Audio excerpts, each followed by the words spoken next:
Okay, so, yes, in some countries, slavery was able to be abolished without bloodshed. The United States is different. We were never on a path or trajectory in order for slavery to be abolished. I'm going to talk about why. So, first major event concerning slavery in the United States is going to happen in 1619. That is when slaves first arrive in what is going to become the United States. I am not going to talk about the colonial period very much just because there's a lot of information there and I want to focus mostly on the United States as it is. But 1619 is the date that slaves, African slaves specifically, first arrived in the United States. So, let's move and talk about the Revolutionary War.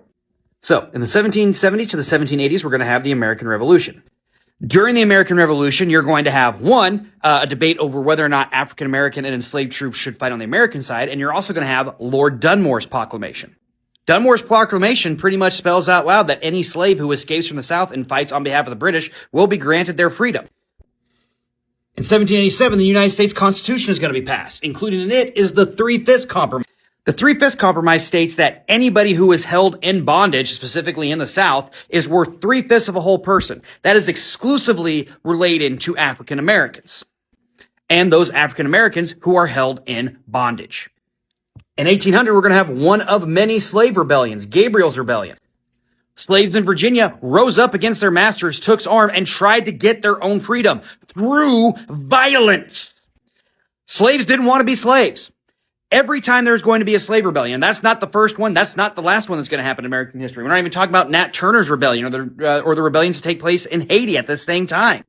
Slaves are going to try to get their freedom through any means possible. They're going to try to revolt and get their revolution and rebel against their owners. That's what John Brown was trying to do. He was trying to encourage a slave uprising. But he is going to be put on trial in Virginia for insurrection against the state of Virginia, not against the United States. He's not tried by the United States government. He isn't convicted of treason of the United States government. He's convicted of treason for Virginia, for inciting a slave rebellion to try to free slaves.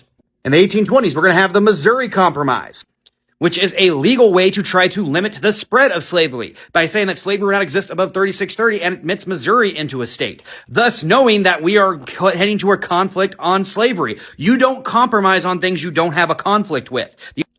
In 1832, we're going to have the nullification crisis, which southern states believe that they're going to secede unless the federal government gets rid of a tariff that they don't agree with. They're already planting the seeds of secession because they don't agree with something the North's going to do.